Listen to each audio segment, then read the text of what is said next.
Hello everyone. Today we are going to start chapter number 6 judiciary. So students, इससे पहले हमारे जो 5 chapter हैं कंप्लीट हो चुके हैं, तो आज हम स्टार्ट करने वाले हैं chapter judiciary, right. So first of all we will understand the meaning of judiciary कि जुडिशरी क्या है. As we know that judiciary is a organ of the government, third organ of the government. It protect the rules and laws made by the legislature and implement by the executive. ठीक है, जितने भी हमारे laws rules बनाए जाते हैं legislature executive द्वारा, उनको सभी को प्रोटेक्ट करने में जो इम्पोर्टेंट रोल है जो हमारा जुडिशरी है वो प्ले करती है, right. So judiciary is the third organ of the government, ये हमें पता है. और जुडिशरी है जो बहुत इंपॉर्टेंट रोल प्ले करती है हर तरह के डिस्प्यूट्स को सॉल्व करने के लिए. और जुडिशरी की इम्पोर्टेंस हमारी डेमोक्रेसी में इतनी ज़्यादा है कि विदाउट जुडिशरी हम डेमोक्रेसी की इमेजिनेशन नहीं कर सकते. ठीक है जी. सो जुडिशरी मीन्स जो हमारा कोर्ट सिस्टम है, हम उसको जुडिशरी बोलते हैं. जो भी हमारे कोर्ट सिस्टम बना हुआ है पूरे ऑल ओवर इंडिया में, उसको हम जुडिशरी बोलते हैं. ठीक है जी. इसमें 3 टाइप्स के जो हमारे कोर्ट आते हैं, lower court, district court and supreme court. ठीक है जी. तो ये हमारा जो सिस्टम है, यानी कि it is a structure, judicial structure of India. इसको हम ये बोल सकते हैं जुडिशियल स्ट्रक्चर है जो हमारा India, lower court, district court and supreme court. Supreme court हमारा हाईएस्ट कोर्ट है, जो हाईएस्ट अथॉरिटी है, जो लॉज को प्रोटेक्ट करने में इंपॉर्टेंट रोल प्ले करती है. ठीक है जी. चलिए बिना समय खराब किए हुए हम अपना चैप्टर स्टार्ट करते हैं. तो हमारा फर्स्ट टॉपिक है students, need for an independent judiciary. ठीक है जी. अब हमारे पास ये क्वेश्चन आता है कि हमें ज़रूरत है इंडिपेंडेंट जुडिशरी की. वो क्यों होनी चाहिए इंडिपेंडेंट, उसके क्या रीज़न है. सो फर्स्ट हमारे पास है to have rule of laws. ठीक है जी. फर्स्ट ऑफ ऑल जो इंडिपेंडेंट जुडिशरी है वो इसलिए होनी चाहिए कि जो लॉ है, जो रूल है वो लॉ का होना चाहिए. इट मीन्स ये बोल सकते हैं हम कि अगर लॉ का रूल होगा तो सभी लोग हैं जो इंडिविजुअल हैं जो अपने आप को सिमिलर मानेंगे. इट मीन्स कोई लोअर कोई अप नहीं होगा, सभी इक्वल होंगे. All individuals are equal because they are under the rule of law, क्योंकि वो रूल के अंडर है जो वर्क कर रहे हैं. सो इसलिए रूल है जो लॉ का होना चाहिए. और जो पूरी कंट्री है हमारी, it means India is a vast country and there is a lot of diversity in India. तो उसकी वजह से अगर रूल लॉ का होगा तो लोग हैं जो आपस में वो नहीं लड़ेंगे और वो रूल लॉ को है जो रिस्पेक्ट करेंगे, और जिससे है जो रूलिंग है बहुत अच्छे तरीके से हो सकती है, लॉ एंड ऑर्डर है जो मेंटेन किया जा सकता है. तो इसी सबसे पहले इसकी हम बोल सकते हैं, इसकी नीड इसलिए इंडिपेंडेंट जुडिशरी के जो रूल है वो लॉ का होना चाहिए. ठीक है जी. सेकेंडली एक और रीजन है to avoid dictatorship. It means के हमारे देश में डिक्टेटरशिप ना हो. डिक्टेटरशिप क्या होता है, किसी ग्रुप का या किसी इंडिविजुअल का रूल, उसको अवॉइड करना है हमें. किसी ग्रुप और इंडिविजुअल के रूल को कैसे हम अवॉइड कर सकते हैं, अगर हमारे पास इंडिपेंडेंट जुडिशरी हो, रूल होगा लॉ का, तभी हम अवॉइड कर सकते हैं डिक्टेटरशिप को. अदरवाइज एक पर्सन या एक ग्रुप है जो वो पूरे देश के ऊपर रूल करना स्टार्ट कर देगा, और जिससे क्या होगा, डिक्टेटरशिप होएगी और लॉ एंड ऑर्डर है जो वो मेंटेन नहीं किया जा सकेगा.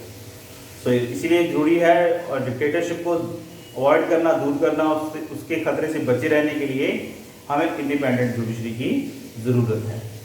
अगर इंडिपेंडेंट जुडिशरी नहीं होगी तो जो लेजिस्लेचर या एग्जीक्यूटिव में पर्सन हैं वो अपनी मर्जी करेंगे, और मर्जी करने का मतलब क्या होता है, डिक्टेटर होना, अपने अकॉर्डिंग रूल एंड रेगुलेशन को इस्टेब्लिश करना. वो क्या है, डिक्टेटरशिप है. इट मीन्स डिक्टेटरशिप को अवॉइड करने के लिए हमारे पास जो ज़रूरत है वो किसकी होनी चाहिए, हमें इंडिपेंडेंट जुडिशरी की नीड है जो होनी चाहिए, इंडिपेंडेंट जुडिशरी होनी चाहिए.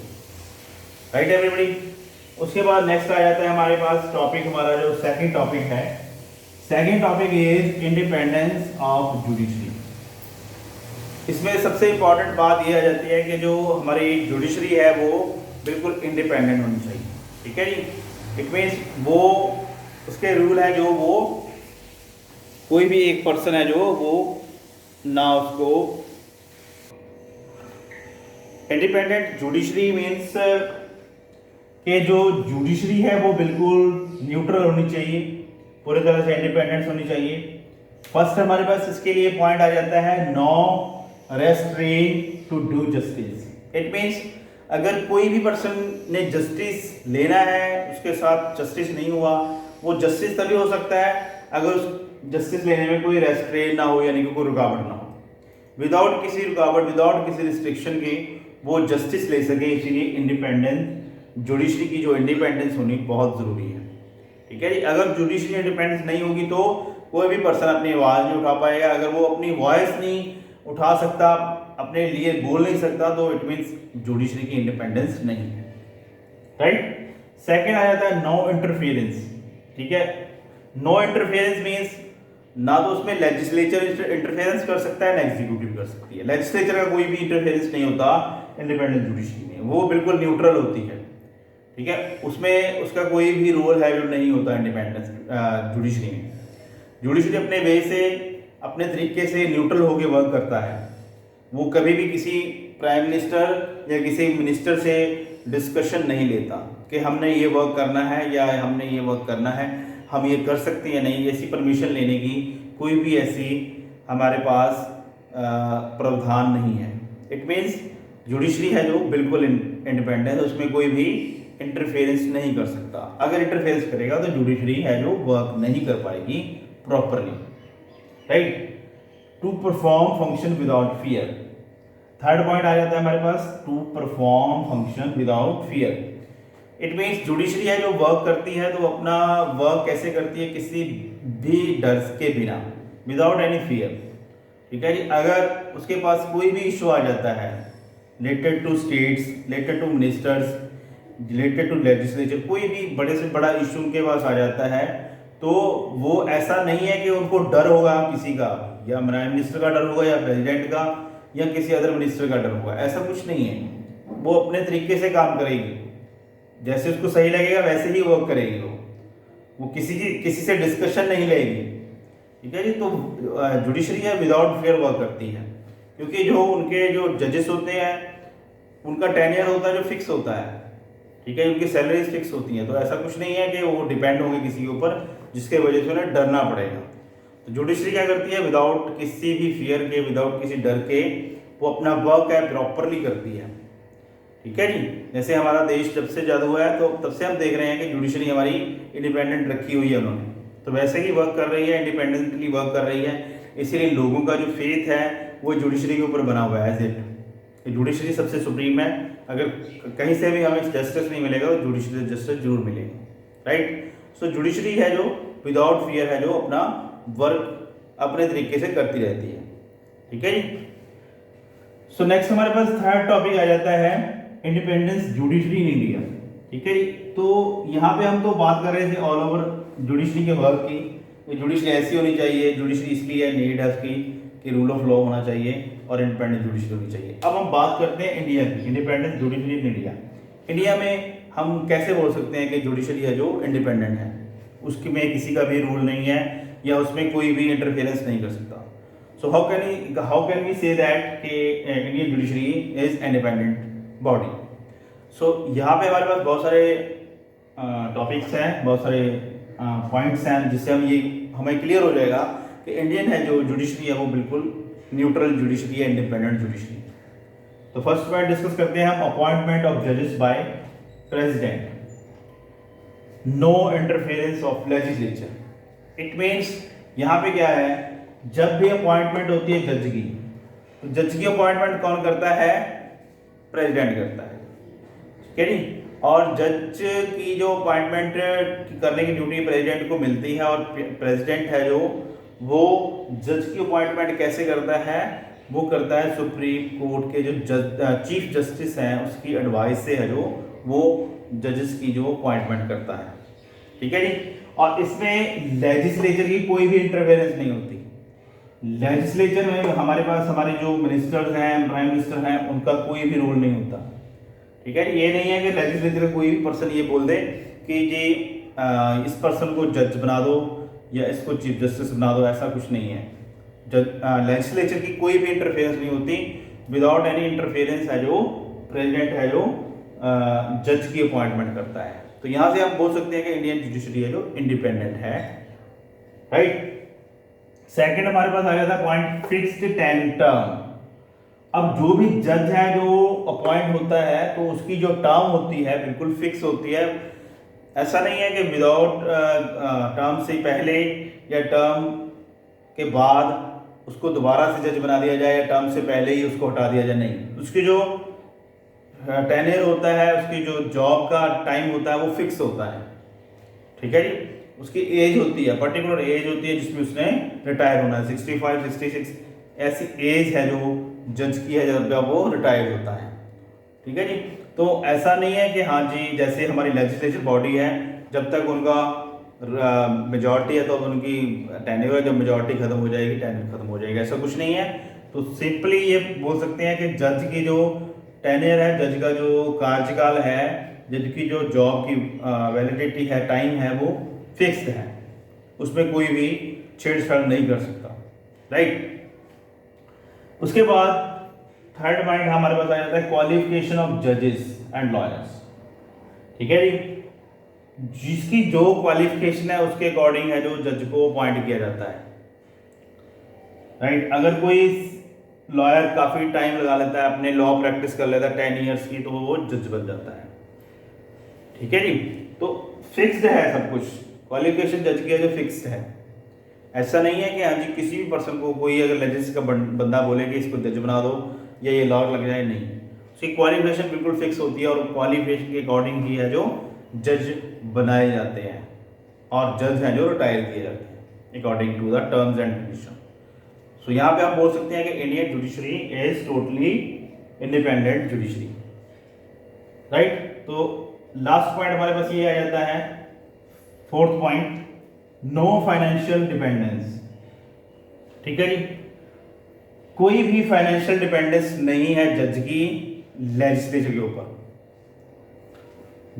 जज को जितने भी जजेस हैं जुडिशरी के, हमारे पार्लियामेंट, सुप्रीम कोर्ट के या अदर डिस्ट्रिक्ट कोर्ट के या लोअर कोर्ट की जजेस हैं, उनको जो सैलरीज आती हैं, उनको जो फंड आते हैं वो फिक्स होते हैं। ऐसा नहीं है कि हाँ जी उनको जो लेजिस्लेचर है सैलरीज देगी, अगर वो वर्क करेंगे तभी उनको सैलरी मिलेगी, नहीं। उनकी सैलरी है जो फिक्स्ड है। फिक्स सैलरी होने की वजह से उनकी कोई भी फाइनेंशियल डिपेंडेंस नहीं है। जो भी उनके फंड है, उनकी सैलरी है, जो भी उनको फैसिलिटीज मिलती हैं वो प्रॉपरली है जो मेंशन है कॉन्स्टिट्यूशन में।